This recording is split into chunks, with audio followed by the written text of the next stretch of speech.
నిన్న గుడివాడ నియోజకవర్గ శాసనసభ్యుడు కొడాలి నాని టిడ్కో ఇళ్ల దగ్గరికి వెళ్ళి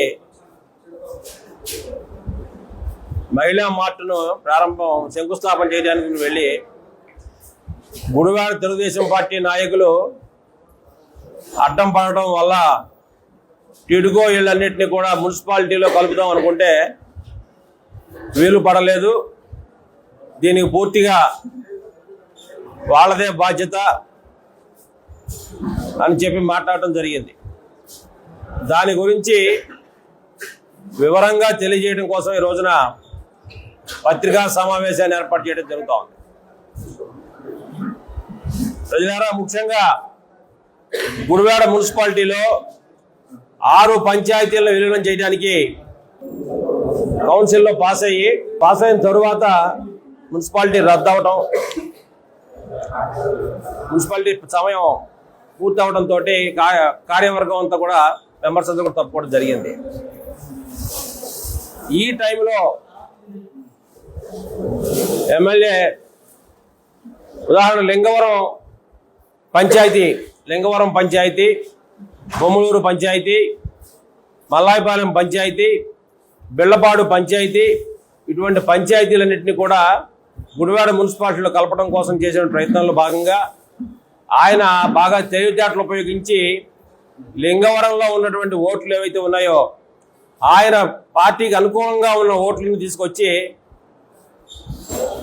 4వ వార్డు గౌరీ శంకరపురంలో కలపడం జరిగింది. అలాగే బిళ్ళపాడులో ఉన్న ఓట్లు తీసుకొచ్చి మార్కెట్ సెంటర్లో కలపడం జరిగింది. అలాగే మల్లాయపాలెంలో ఉన్నటువంటి ఓట్లు తీసుకొచ్చి రాజేంద్ర నగర్లో కలపడం జరిగింది. నేను చెప్పినటువంటి ఈ ప్రాంతాలకి కనీసం అడ్జసెంట్ వార్డులు కూడా కానప్పటికీ కూడా తీసుకొచ్చి ఆయన ఎక్కడైతే తెలుగుదేశం పార్టీ బలంగా ఉందో అక్కడ తన పార్టీ ఓట్లను జాయిన్ చేసి విచ్ఛిన్నం చేయాలనేటువంటి ఉద్దేశంతో ఈ యొక్క ప్రయత్నానికి పాల్పడిన విషయం నిజమా కాదా అని చెప్పి నేను అడుగుతా ఉన్నా. మేము ఒకటే కోరాము, 6 వార్డులు పంచాయతీలు 6 పంచాయతీలు మున్సిపాలిటీలో విలీనం కావాలంటే ఇవాళ ఏ గ్రామం చూసినా కూడా 2000 నుంచి 3000 వరకు కూడా జనాభా ఉన్నటువంటి పరిస్థితి ఉంది. ఒకవేళ లేదంటే తక్కువ ఉంటే కనుక ఆ గ్రామానికి పక్కన ఉన్నటువంటి వార్డులో కలపడానికి ఏమాత్రం కూడా ఇబ్బందికరమైన పరిస్థితి కాదు. అయినప్పటికీ అలా కాకుండా సిద్ధాంతపరంగా కాకుండా అనైతికంగా ఈ విధంగా చేయటం మూలంగా మేము కోర్టును ఆశ్రయించడం జరిగింది. మున్సిపాలిటీలో పంచాయతీలు విలీనం చేయడానికి ఏం మాత్రం కూడా మాకు ఇబ్బందికరమైనటువంటి విషయం కాదు.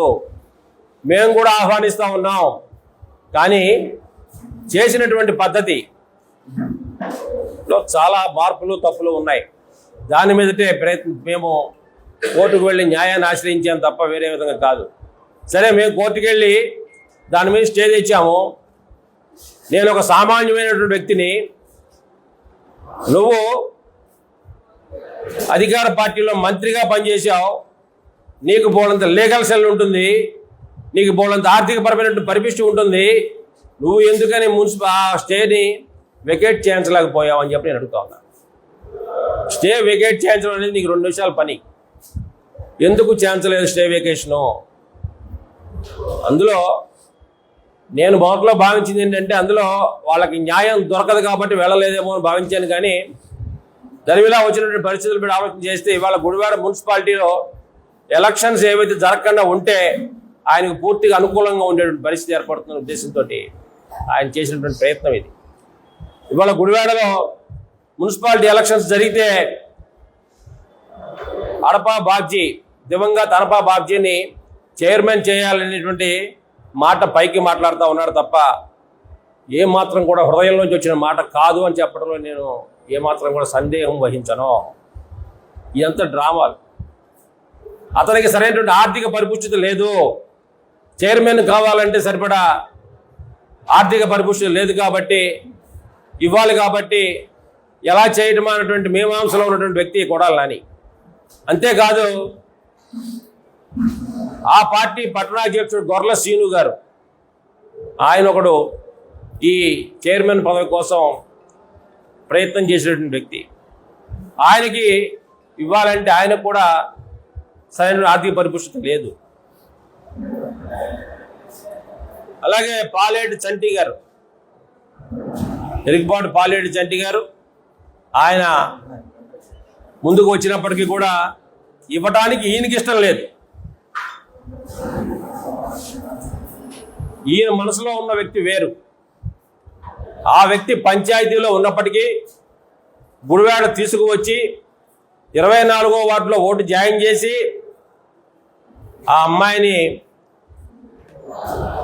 చైర్మన్ చేయటం కోసం చేసినటువంటి కుటీల ప్రయత్నమే తప్ప, వీళ్ళు కనుక ఎలక్షన్ వస్తే నాకు ఈ సామాజిక వర్గాల నుంచి అనేక రకాలైనటువంటి ఇబ్బందులు వస్తాయి, ఎవరికి ఇవ్వాలో దిక్కుతోచక, తన మనసులో ఉన్న వ్యక్తి ఎవరు చెప్పక, ఈ ఉన్నటువంటి సందిగ్ధంలో నువ్వు నీ పార్టీలో గతంలో పనిచేసినటువంటి కౌన్సిలర్స్ని మాయ మాటలు చెప్పి గుడివాడ ప్రజానీకాన్ని మోసం చేసేవంటంలో ఏమాత్రం కూడా తప్పు లేదు అని చెప్పి నేను భావిస్తూ ఉన్నా.